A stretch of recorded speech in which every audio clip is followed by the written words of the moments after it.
l'Open Source Experience. Donc, on va commencer ce track sur les business models avec Olga qui va nous présenter les business models de l'open source pour le 21e siècle, c'est ça, moi j'ai Oui, bon. Oui, bon. Ou pour juste 2021. Voilà. À partir de, on va dire. Ok, donc moi je suis un peu le maître du temps. Donc je vais, voilà, je te ferai signe quand il faudra couper. Et après, on aura une petite session de questions tous ensemble. Ok, allez. Donc, bonjour à toutes et à tous, merci d'être là ce matin. Alors, on a un délai qui est assez court, donc le sujet étant vaste, on va rester quand même ce matin dans des grandes lignes. Donc, pour que vous sachiez un peu qui nous sommes, donc en fait, COVision est l'éditeur d'une solution open source qui s'appelle GoFast. Nous avons une approche, je dirais, plus business que historiquement à l'open source. Voilà, et donc moi-même, je suis en charge de la gestion de projets chez les grands clients que nous avons, notamment au secteur public. Voilà, et Christopher Potter qui est avec moi aujourd'hui dans la salle, qui est le président fondateur de la société. Donc nous avons voulu faire ce sujet, pourquoi ? Parce qu'on se positionne vraiment en frontal comme étant une alternative à un GAFAM, plus particulièrement à Office 365, SharePoint Teams. Et on voulait partager ce matin en fait notre vision de comment on considère que l'open source évolue pour pouvoir justement se positionner face à ces leaders du marché. Donc on a fait... Voilà, j'ai essayé de résumer, de synthétiser le constat qu'on a pu faire ces dernières années. C'est déjà on est obligé aujourd'hui, on a un vrai besoin d'obtenir une satisfaction de l'utilisateur et non seulement plus de la DSI. Donc ça implique en fait d'avoir une grande simplicité, une cohérence vis-à-vis du besoin des objectifs pour les métiers, une efficacité bien sûr. Là, je parle plutôt de la partie solution. Il faut être également très réactif à l'écoute et savoir accompagner. Voilà, et également offrir un certain nombre de garanties et vraiment s'engager sur la qualité. Ça, c'est vraiment, je dirais, le côté humain de ce constat. Ensuite, il y a également des exigences qui sont de plus en plus élevées aujourd'hui sur le besoin en fait de maîtriser son système d'information et ses données.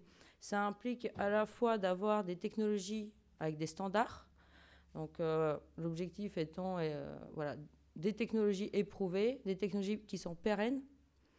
Il faut sécuriser forcément son système d'information. Et là, ça ne comprend pas seulement des cyberattaques, ça peut être aussi l'usage, en fait. Comme on dit souvent que la plus grosse faille de sécurité, c'est ce qui est en face de l'écran. Donc ça, c'est important aussi de tenir compte de cette partie-là. On a des sujets de souveraineté aujourd'hui. Donc souveraineté numérique dans le sens où avoir un certain nombre de protections contre des lois extraterritoriales. Et pour dire simplement comment se protéger face au Cloud Act. Et également, de plus en plus, ce qui est attendu, c'est avoir une indépendance et une réversibilité. C'est-à-dire que si je veux changer de solution, que ça soit simple, que ça soit réalisable. Et c'est également face à tout ce qui est licence de solutions propriétaires. On a vu récemment un certain nombre de communiqués. Si je prends encore en exemple Microsoft qui a basculé tout le monde dans son cloud Office 365 et maintenant, en mars 2022, augmente jusqu'à 20% les prix de ses offres Office 365. Alors, on se retrouve assez vite dépendant, en fait.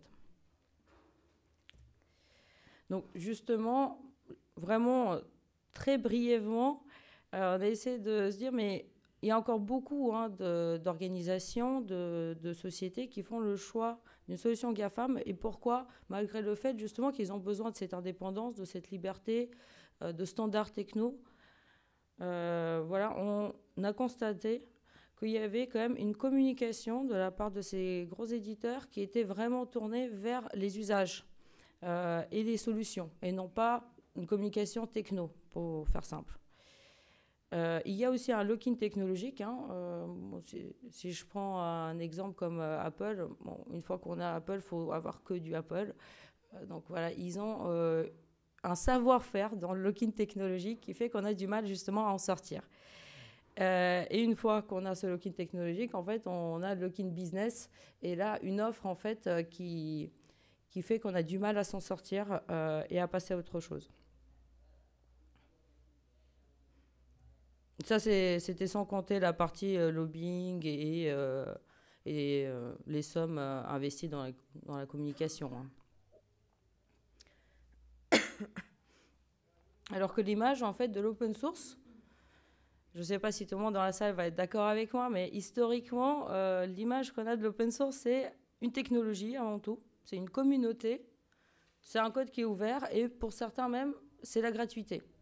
Donc voilà, il y a quand même un gros écart entre la manière dont on voit les éditeurs, leaders, GAFAM, propriétaires et comment on perçoit l'open source. Donc pour faire simple, on a la technologie, elle est là, mais qu'est-ce que je vais en faire en fait? C'est quoi la solution que j'ai avec cette technologie-là? Donc nous, c'est vraiment cette approche-là aussi qu'on a essayé d'avoir en tant qu'éditeur donc de la solution GoFast. Donc les questions, ça va être vraiment comment je fais à partir de ces technos, en fait, comment je la transforme pour avoir une satisfaction des utilisateurs, comment je fais pour garantir un niveau de sécurité optimal, parce que ce n'est pas juste la technologie, comme je disais, qui va faire que c'est sécurisé. Voilà. Et surtout, le jour où j'ai un problème, sur qui je tape, en fait, vers qui je vais pouvoir me tourner quand je suis coincé.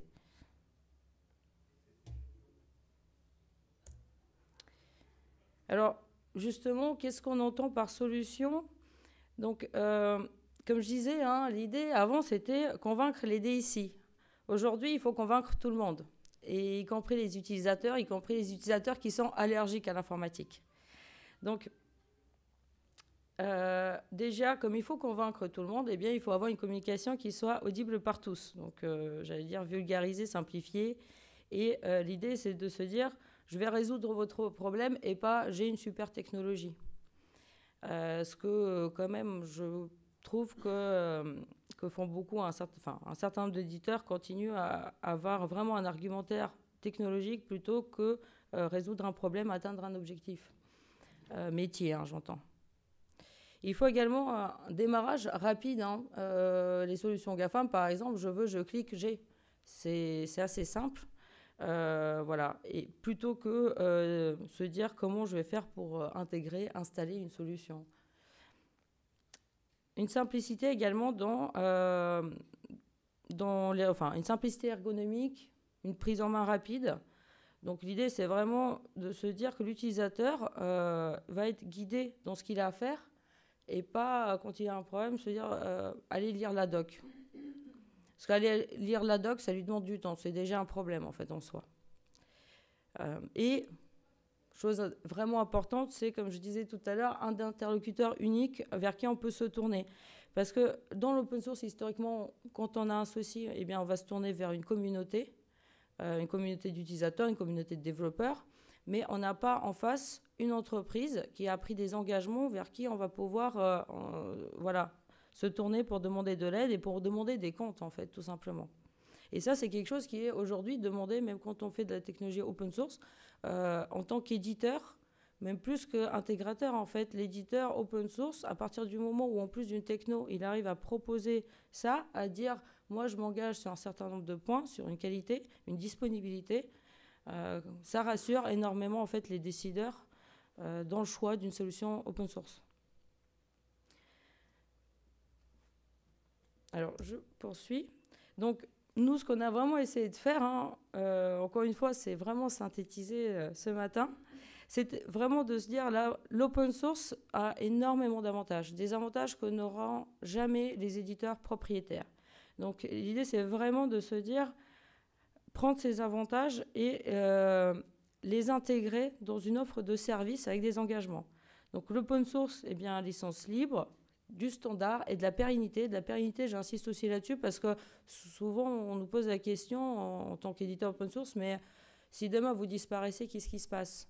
Sauf qu'il y a énormément de produits que ces mêmes GAFAM, notamment Google et même Microsoft, ont tout simplement tué. Donc, ils vont lancer un produit sur le marché. Au bout de quelques petites années, si ça n'atteint pas un certain niveau d'objectif de leur avis, à leur sens, ils arrêtent tout simplement. C'est un petit peu comme historiquement on avait du Skype, qui ensuite il y a eu Yammer, et puis maintenant c'est Teams, et puis dans 5 ans en fait ça sera autre chose. Donc, il y a un vrai problème de pérennité que souvent on oublie dans les solutions propriétaires, parce que surtout les gros éditeurs comme ça. Dans l'open source, il y a une communauté justement qui derrière garantit que cette pérennité, pour les technologies les plus reconnues, voilà, cette pérennité en fait, elle est beaucoup plus forte. Et dans le côté business model orienté client, l'idée c'est vraiment de changer en se disant on va proposer une solution, donc solution focus, des services et des garanties, comme une entreprise, j'allais dire, traditionnelle, et non pas juste open source. Et de plus, le fait d'allier ces avantages open source avec un service éditeur qui s'engage, ça permet de proposer un rapport qualité-coût pour le client, l'utilisateur, en fait, qui va bien au-delà de ce que peut faire une société propriétaire. Parce que quand on est open source, justement, ce qu'on va vendre, pour faire simple, c'est le service. On ne vend pas le droit d'utilisation. Donc ça, c'est important de se dire qu'en fait, en alliant les deux, on devient beaucoup plus fort, tout simplement, qu'une solution propriétaire. Alors ça, c'est quelques principes que nous, on a dans notre modèle autour de GoFast Digital Workplace. Quand la société a été créée en 2011, donc il y a eu 2 ans de R&D avant de lancer la première version, mais dès le départ, l'idée, c'était de se dire il faut une plateforme qui soit standardisée et vraiment orientée utilisateur. D'ailleurs, d'où le nom de la société qui est SEO Vision. L'idée, c'est de se dire on fait une solution avec une vision direction, une vision métier. Voilà. Et tous les développements qui sont réalisés, à chaque fois qu'on nous demande des évolutions, tout va être fait de manière standard, c'est-à-dire qu'on va aller jusqu'à interroger tous les clients en se disant est-ce que ça vous semble intéressant comme fonctionnalité ? Si c'est trop spécifique, eh bien on ne le fait pas. Et si c'est mutualisable, en fait, si ça peut être intéressant pour tous, on va le faire. Donc il faut savoir dire non, en fait, dans certains cas. Ensuite, on s'est dit, les GAFAM notamment poussent énormément vers leur cloud mutualisé. L'idée, c'est d'avoir vraiment un SaaS, clé en main, je n'ai rien à faire, je clique, j'ai ma solution.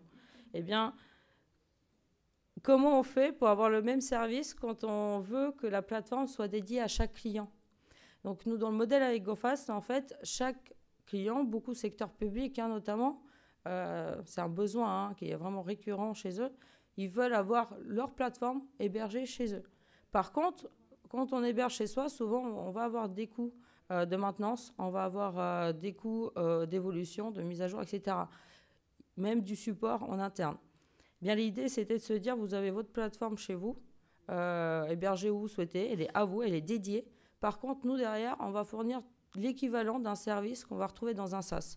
Et ça concerne aussi bien le support, bien sûr, et toutes les mises à jour, mais également la veille sécurité, tous les patchs et la supervision applicative. Donc, en temps réel, savoir l'état des plateformes, qu'est-ce qui se passe, niveau performance, niveau disponibilité, etc. Donc, dans ce modèle-là, nous, on s'engage sur des temps de disponibilité pour chacune des plateformes qu'on propose, par exemple. Il faut également arrêter le côté j'édite, j'installe et je me sauve. Nous, ce qu'on fait, en fait, bon, ça va dépendre peut-être des solutions, mais dans ce qu'on fait, il y a énormément de gestion du changement. On change vraiment profondément les habitudes des utilisateurs, parce qu'on va passer, par exemple, d'un serveur de fichiers à un Digital Workplace ou d'un SharePoint à GoFast, d'autres GED à GoFast. Les habitudes évoluent beaucoup. Et là, du coup, il faut savoir accompagner, écouter, en fait, et faire de la gestion de projet. Donc, en tant qu'éditeur, ça donne aussi un plus après. Ça permet d'évoluer la solution dans le bon sens. Et pour illustrer un petit peu ça, en fait, on a réparti le chiffre d'affaires. Donc, pour que vous ayez, pour démontrer un petit peu que c'est vraiment notre démarche, la partie souscription récurrent, en fait, tout ce qui est récurrent, donc on fonctionne par abonnement, c'est 65% de notre chiffre d'affaires. Et ce récurrent, il correspond en fait à l'offre SaaS on-premise. C'est-à-dire que dans ce récurrent-là, déjà, il y a du service. Donc tout est service en fait. On ne vend plus de produits, on vend du service, pour faire simple. Et du coup, voilà, 65%, c'est toute la partie service autour de la maintenance, des mises à jour, de la sécurité et du support des plateformes. Ensuite, on fait de l'accompagnement qui représente 20% de ce qu'on génère et un certain nombre de prestations techniques qui représentent à peu près 15% aujourd'hui. Et ça représente en fait la première ligne, je dirais, un certain nombre d'évolutions que les clients souhaitent absolument et qui souhaitent prioriser. Là, on va les faire, mais encore une fois, toujours de manière standard. Parce que quand un client nous demande quelque chose, on le fait, mais on le déploie pour tous les autres également. C'est comme ça que la plateforme, elle évolue vraiment dans le sens des utilisateurs. Alors, voilà pour ces quelques points. Après, je voulais également vous montrer pour la partie comment on présente les choses. Donc, l'idée, c'est vraiment de communiquer sur l'objectif et les usages plutôt que sur des fonctionnalités. Parce que c'est bien de dire qu'il y a de la coédition, c'est bien de dire qu'il y a du workflow, qu'il y a de la recherche, qu'il y a du chat, de la webconférence, mais qu'est-ce que j'en fais encore une fois de ces fonctionnalités ? L'idée, c'est de se dire, voilà, moi j'ai un objectif, le bazar de fichiers chez moi, c'est plus tenable en fait, il faut que je trouve une solution. Bah, on va pouvoir par exemple dire, on peut remplacer le serveur de fichiers pour par exemple créer une base juridique, pour créer une base thématique, une base de méthodologie, etc. Voilà, on va vraiment orienter là sur des objectifs et des cas d'usage, sans mettre de côté bien sûr des arguments stratégiques liés à l'open source, hein. Le côté, comme je disais tout à l'heure, hein, la pérennité, le code ouvert, la réversibilité. Si demain, comme on vend un abonnement qui est en fait un service, on est open source. Si demain le client veut arrêter l'abonnement, conserver la solution, il peut bien sûr le faire. Voilà, il nous dit, moi j'ai plus le budget pour que vous m'accompagniez, pour que vous mainteniez GoFast. Eh bien, ok, mais vous pouvez garder la solution. Vous pouvez essayer de maintenir en interne, puisque c'est des technologies open source qui sont reconnues, que je n'ai pas encore citées là. Mais pour faire simple, c'est la symbiose d'Alfresco, de Drupal, d'OnlyOffice, de Bonitasoft, d'Element, de Jitsi. Donc c'est une plateforme très riche qui a énormément de briques, mais toutes ces briques sont éprouvées et reconnues comme étant fiables. Et il y a des compétences qui permettent de les maintenir si jamais le client souhaite essayer de le maintenir lui-même. Et enfin, un petit point, comment on se positionne vraiment en frontal face à du 365, pour illustrer en fait qu'on arrive vraiment à les concurrencer avec quelques différenciateurs, comme on disait tout à l'heure, notamment sur le différenciateur prix, avant l'augmentation des tarifs de 20%. Voilà. Si vous voyez la ligne 8 € par exemple pour Office E1, nous, pour une offre équivalente, on va être autour de 2,70 €. Un peu plus si on rajoute une partie messagerie avec notre partenaire Bluemind qui est dans la salle également. Alors, on va arriver, je pense, à la fin du délai. Je vais juste voir si j'ai... Voilà, quelques petits témoignages hein, à la fin. Et c'est ce qui nous motive le plus, justement, quand les utilisateurs, les clients nous rendent ce genre de témoignages. Voilà. Donc, je ne sais pas si certains ont des questions. Merci beaucoup, ouais. Olga. On va peut-être plus avoir le temps pour les questions.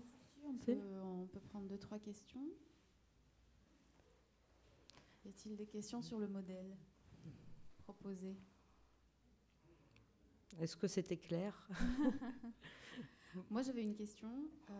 Quand vous avez réfléchi à ce modèle, est-ce que vous l'avez fait entre vous, puis ensuite vous êtes arrivé et vous avez proposé ce modèle aux clients, ou est-ce que c'est un travail conjoint que vous avez construit avec les clients un peu ? Est-ce que ça s'est fait est-ce que le modèle économique, le business model, s'est construit avec les clients ou Alors, je dirais un peu des deux, puisqu'en fait, le fondateur est un ancien DSI. Et il a quitté son poste parce qu'il ne trouvait pas, en fait, tout simplement la solution dont il avait besoin. Et il s'est dit, moi, en tant que DSI, voilà de quoi j'avais besoin à l'époque, comme garantie, comme service et comme solution. Donc, vu que je ne le trouve pas, à l'époque, il ne trouvait pas, il s'est dit, c'est ce que je vais faire. D'accord, voilà. Donc c'est parti vraiment d'un besoin utilisateur. D'un besoin, voilà, c'est ça. Et aujourd'hui, est-ce que vous ajustez ce modèle en fonction des retours clients ou est-ce que vous êtes, voilà, vous avez une proposition et... Oui, ça, on ajuste effectivement, notamment sur, bon là j'ai pas spécialement fait de focus sur la partie modèle tarifaire de manière précise, mais effectivement on fait évoluer de manière à ce que par exemple le ticket d'entrée soit moins élevé au début et puis après en fonction de l'usage. Voilà, on a maintenant ce qu'on n'avait pas à une époque, des options, des modules en fait, parce que certains en avaient besoin, d'autres non. Donc on s'est dit plutôt que de l'imposer, de faire payer ou de ne pas le faire, on va laisser une option. Voilà. Oui. Très bien, merci. D'autres questions? Oui. Vous parlez de votre modèle économique. Oui. Donc, bonjour, vous parlez de votre modèle économique, mais le modèle économique des contributeurs, enfin des briques sur lesquelles vous associez, que vous utilisez, comment vous contribuez-vous à ce modèle économique open source? Tu veux répondre? Tu veux répondre, Christopher? Je suis désolé, je suis un peu brouillon.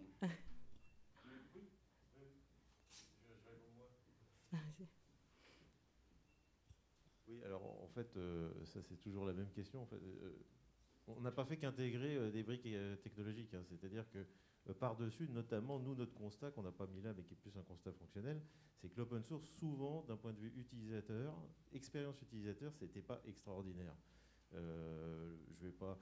Des plateformes comme LibreOffice, enfin, il y a eu des fois des côtés interface utilisateur, des choses qui n'ont pas été très réussies parce qu'on ne pensait pas assez utilisateur. Donc nous, on a intégré donc, ces briques très connues au niveau de l'open source, mais par-dessus, on a fait 7000 jours de développement.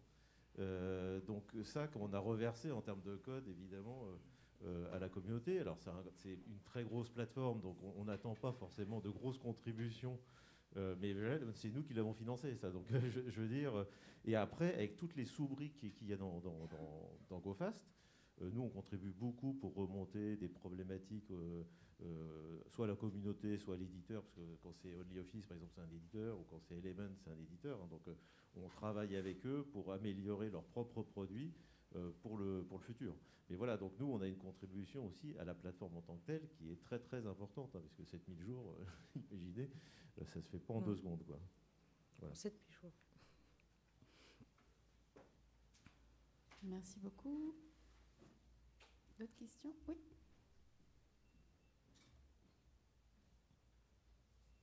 Merci de votre présentation.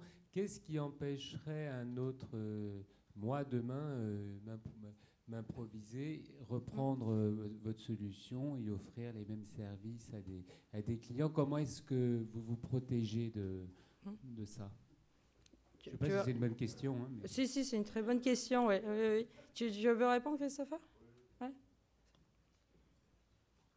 Oui, bah là, ça, tout le monde dans l'open source peut se poser la même question quelque part. Hein. C'est-à-dire, on prend la technologie et puis on essaie de la revendre avec un service qui est un peu différent ou un modèle tarifaire qui est un peu différent, etc. etc. C'est évidemment possible. Après, le fait de prendre plein de composants technologiques différents, les agréger, etc., bon, bah, maintenant, tous les éditeurs font ça. Même les éditeurs de solutions propriétaires, ils intègrent énormément d'open source. Enfin, donc, je veux dire, sur le principe, tout le monde peut le faire. Mais après, copier le modèle économique ou en faire un différemment, etc., c'est extrêmement compliqué. Hein. Je veux dire, là, il y a toute une dimension aussi de référence qu'il faut avoir, de compétences qu'il faut avoir. Là, il faut avoir des compétences multiples dans plein de technologies différentes, en fait. Hein. Et ça, surtout de nos jours où il n'est pas facile de capter des compétences, c'est pas facile du tout. Après, si quelqu'un reprend une solution comme GoFast et fait du service par-dessus et promouvoit l'utilisation, on serait flatté également. Hein. Je veux dire, voilà, c'est le principe aussi de l'open source. C'est une technologie pour qu'elle se survive, qu'elle se développe, et elle doit être utilisée. Donc, plus il y a d'utilisateurs, plus ils sont satisfaits, plus nous, on est satisfaits également. Donc, un cercle vertueux de l'open Oui. source, quoi. Très bien, merci beaucoup. Donc, s'il y a d'autres questions, on pourra continuer peut-être à la suite de la prochaine présentation.